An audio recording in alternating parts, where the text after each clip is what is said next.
this is Trump giving a press gaggle on his way back from the Middle East, because he said he left because his daughter just had a baby, and so he's going to fly home. That's what he said. And I don't know if that means he left early, or I think they were always planning to come back when they did. So odd. Yes. Sorry. Sorry. There's going to be a lot of that tonight. Apologies. Okay. So this is new video. President Trump holds press gaggle on Air Force One. Enjoy your flight. That was a great 4 days. I think it was a historic 4 days. The jobs and money coming into our country has never been anything like it. You see that? No, you don't. Not even close. Also, pretty sweaty. What happened? And the companies are American-based companies. They're doing work that wouldn't have been available to them.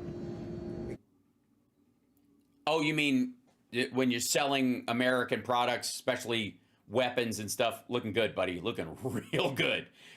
Selling weapons to Saudi Arabia. They would have done that business anyways. Yeah. For November 5th. November 5th was a big day for our country. So I just want to thank you. You have great stamina also. We all have stamina because you needed it. That was a test. I think they were giving us a test. But no, the rest of them were fine. You're the one who fell asleep. it's amazing what they've done. I'm sorry, this is... In all three countries, you can't speak more highly. The job they've done is, in a fairly short period of time, is just outstanding, and they're great.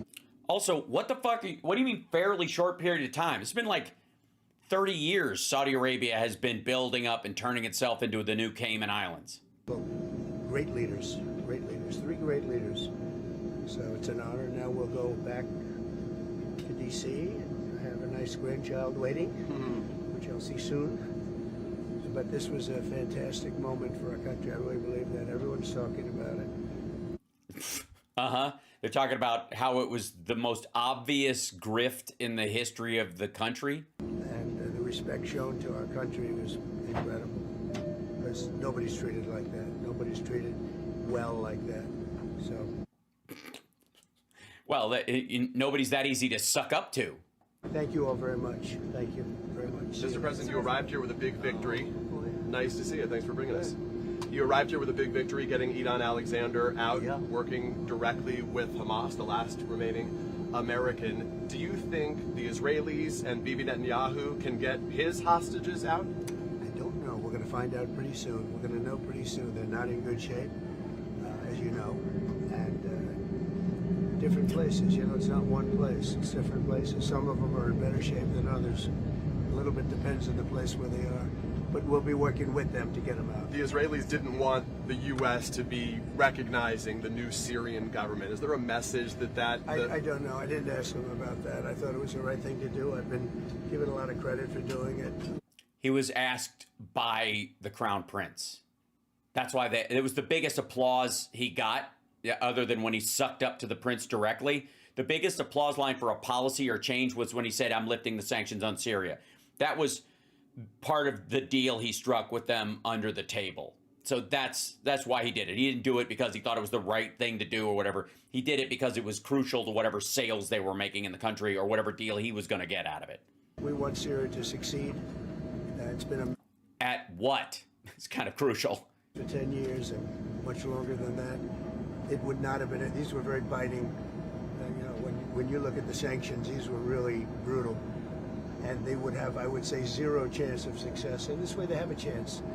Their leader's a strong person, but young and a lot of energy and wants to do a good job. He met with that guy was it in Doha or was it in Dubai, wherever or maybe it was Qatar. It's hard to, like the pictures were all over the place and he looked a sweaty mess in all of them. So the IDF was planning to send in tens of thousands of more troops and expand the war in Gaza, especially if there wasn't a ceasefire while you were here. Do you support that? Well, we're going to see what happens. I think a lot of yeah, we are. I guess so. What's your definition of leadership? Sitting back and watching, I think. We'll see what happens. I mean, basically, I just told him, fill your boots, do whatever the fuck you want. And, We just told everybody we're not in the business of telling countries what to do anymore.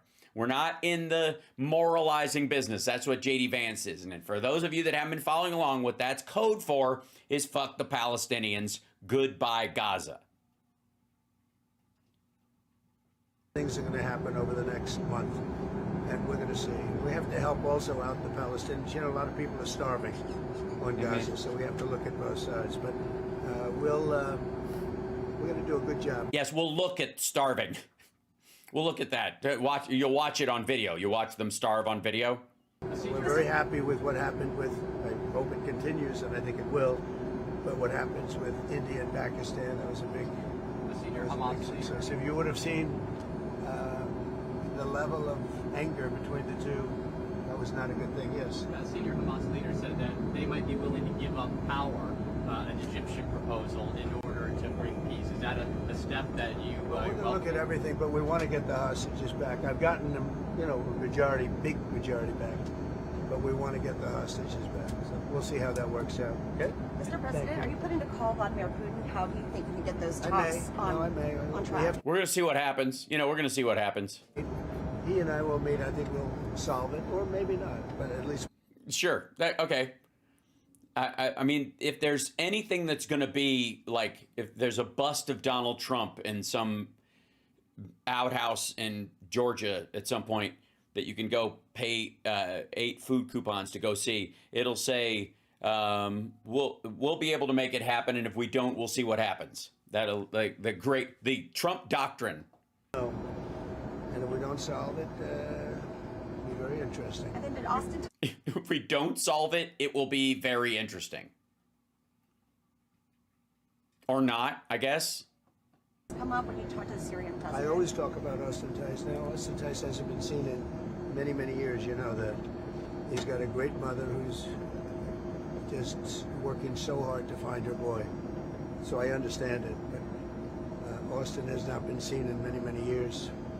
You were joking about the endurance that it takes to do this. This was a lot to do in a short period of time. Conversations about endurance often focus now on Joe Biden and his endurance and his abilities. The Her tapes right now, there's a lot of discussion about it. When will they be released? Will you release them? How soon Well, I do you haven't anticipate looked into that. That's up to Pam and the group. I haven't really looked into it. Look, Like everything else. everybody understands the condition of him. I know people that are 89, 90, 92, 93 years old that are literally perfect. No, you don't. Joe was not one of them, and they did a lot of hiding. They were really playing games, and you know you can't do that. Our country's at stake. You see, even a thing like this, there's so many decisions for billions and billions, but then you have even more important decisions. You have decisions for life. Yeah, that's true. You have decisions for life that you got to make. I mean, the money ones, that I'm wide awake for. And then you got this stupid life stuff. But we'll see what happens. I mean... And you can't have a man in that condition. And everybody was holding back, including the press, including the media.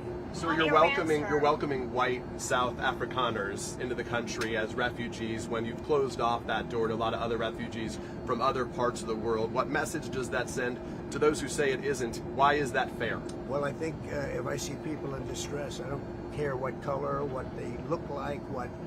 Yeah, you kind of do. Yeah, I just, you know, it's the distress in their eyes. I don't care if they're blue or off blue or green or, did I mention blue? What, anything, their size, their height, their eyes, I don't care. You have to bring that up. I mean, you haven't had people meeting these people on the tarmac that like you did the Afrikaners. It's kind of weird. I think that from all evidence, the farmers in South Africa are being treated brutally, and it's been reported, and nobody wants to cover it, but they happen to be white, and if they were black, I'd do the exact same thing.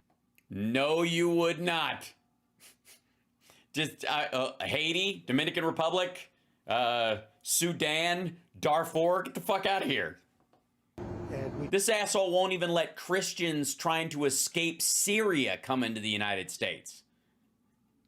Christians. apparently a group he allegedly cares about. People very well when we see there's a genocide going on. So if it's a genocide, that's terrible, and I happen to believe it could very well be.